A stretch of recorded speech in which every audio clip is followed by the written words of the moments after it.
Bonjour, donc on va traiter sur cette vidéo la série 1 de thermodynamique des solides, donc master optique et matériaux, semestre S2. Exercice 1, la mesure de la concentration des lacunes dans l'aluminium déterminée par les expériences de type Simons-Balifi a donné CV égale exponentielle de 2,4 exponentielle de moins 0,76 sur 4t. Calculer la concentration de la quine au point de fusion TF égale 660 degrés C sous une atmosphère.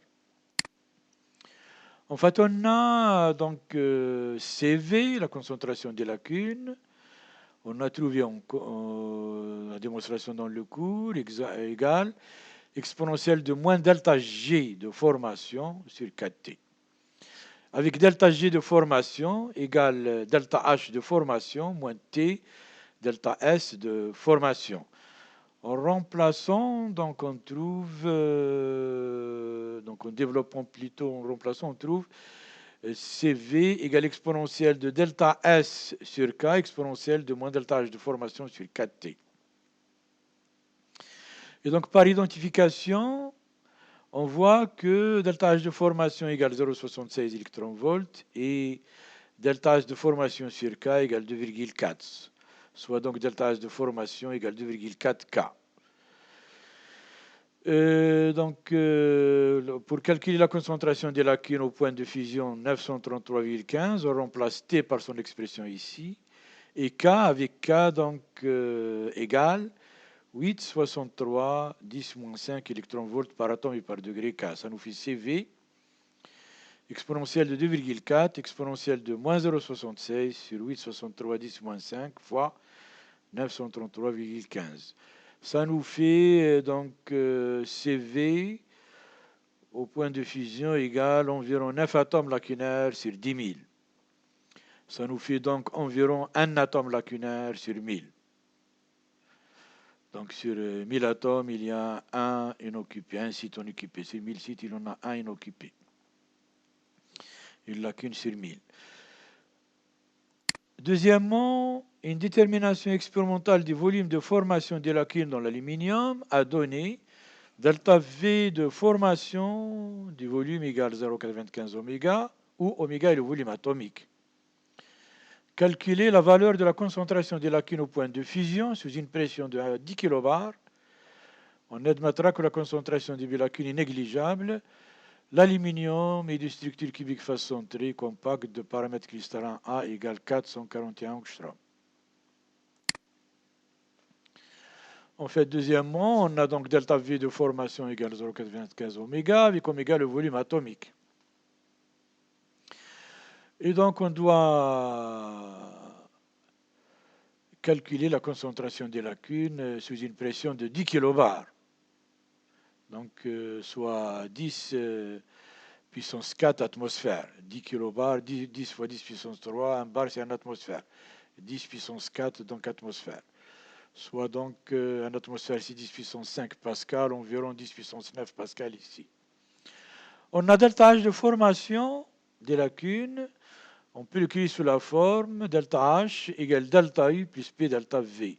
Delta H de formation égale delta U de formation plus P delta V de formation.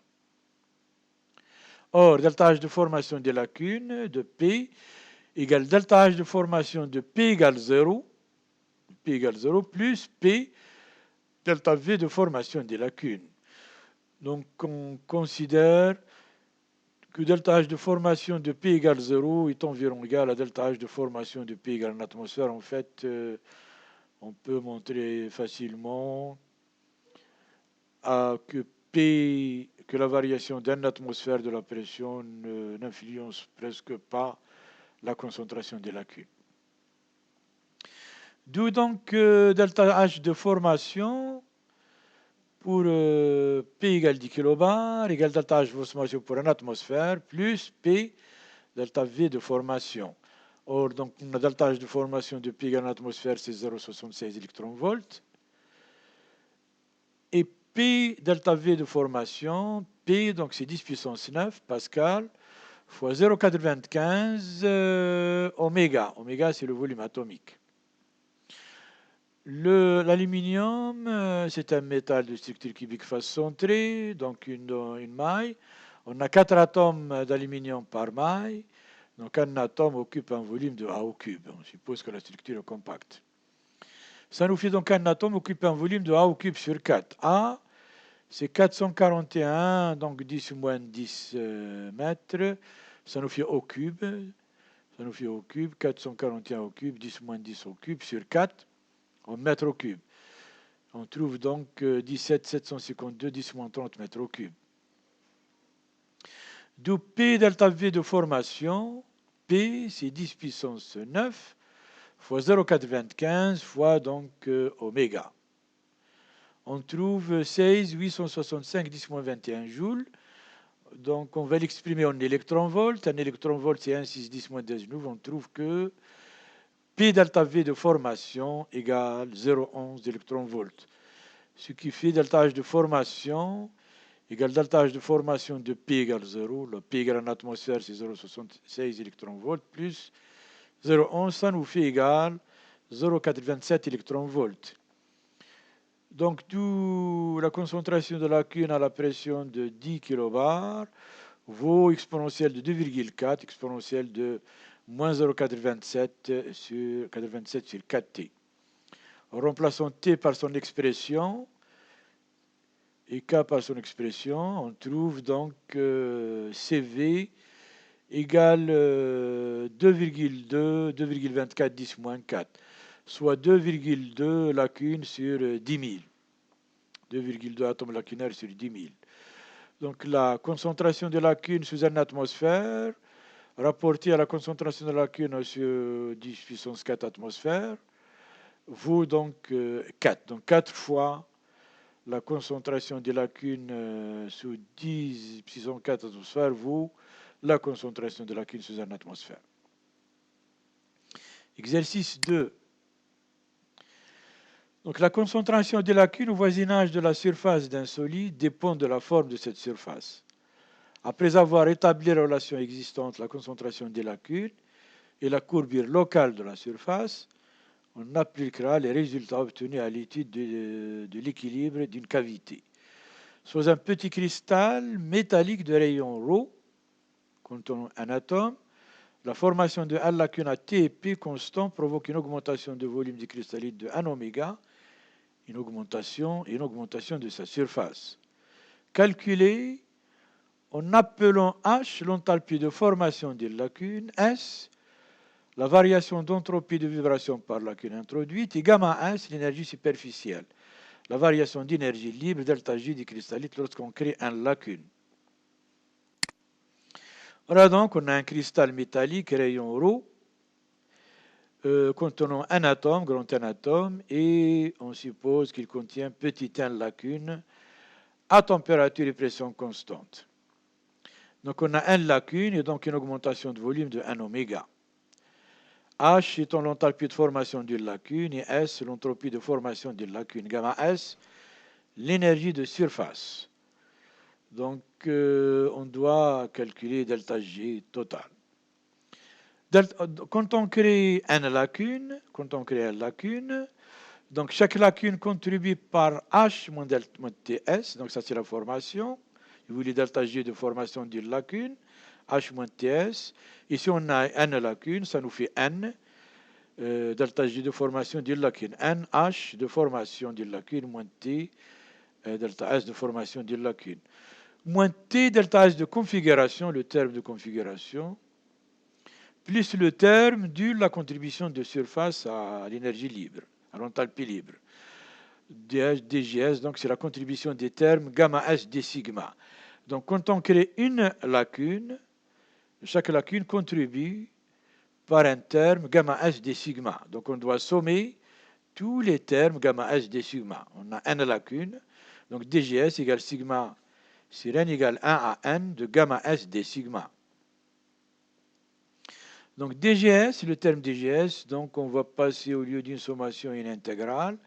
Ça nous fait intégrale de 0 à n de gamma S d sigma. En fait, d sigma, on l'écrit on intègre sur Dn, ça nous fait d sigma sur Dn, Dn. On va essayer d'exprimer ce terme d sigma sur Dn pour cela. On a un cristal sphérique, donc sa surface sigma égale 4pi ρ au carré. Si je dérive d sigma par donc d sigma, ça nous fait 8pi ρ d ρ. Je dérive par rapport à n. D sigma sur Dn, ça nous fait 8pi ρ d ρ sur Dn. Je vais exprimer ce terme d ρ sur Dn en passant au volume. Le volume du cristal sphérique, c'est 4 tiers pi ρ au cube, soit d oméga sur Dn. D oméga sur Dn, ça nous fait 4 pi ρ au carré d ρ sur Dn. 4 pi ρ au carré d ρ sur Dn. D oméga sur Dn, c'est la variation de volume par lacune. Variation de volume par lacune, c'est le volume de formation de lacune. Donc ça, c'est delta V de formation de lacune, égal oméga. On a donc considéré que le volume de formation de lacune est égal au volume atomique. Ça nous fait d ρ sur Dn égale oméga sur 4 pi ρ au carré, ce qui me donne d sigma sur Dn égale 2 oméga sur ρ. En remplaçant dans le terme dgs, on trouve dgs égale intégrale de 0n de gamma s 2 oméga sur ρ Dn égale donc 2 oméga gamma s sur ρ n. Donc on suppose que ρ est constant quand quand on crée une lacune, que ρ reste constant. Donc dgs égale 2n gamma s oméga sur ρ, terme supplémentaire. Donc c'est terme supplémentaire dû à la contribution de la surface. D'où delta g égale nh moins t, c'est le terme dû à la surface de gamma s oméga sur ρ moins t delta s de configuration. Delta S de configuration, nous avons vu dans le cours, delta S de configuration, c'est k log de oméga, oméga le nombre d'états. Donc en essayant de trouver l'état d'équilibre, on trouve donc que xv égale exponentielle de moins delta G de formation sur 4T, donc la concentration des lacunes dans un cristal infini, fois exponentielle de moins 2 gamma S oméga sur ρ, le terme supplémentaire ici, moins 2 gamma S oméga sur ρ 4T.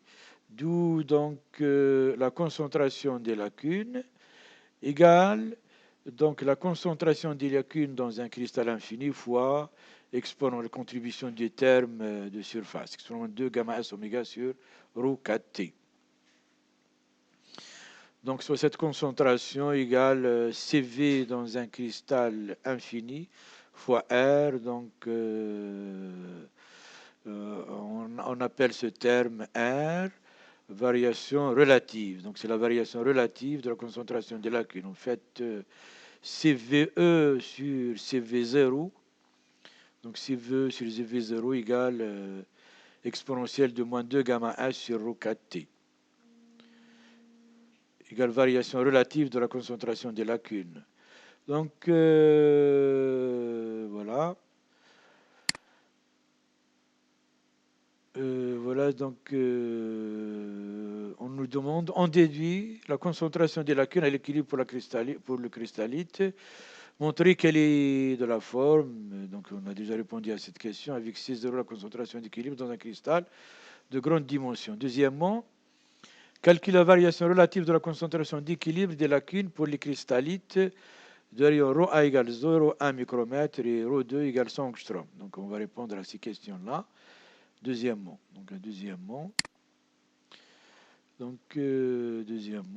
pour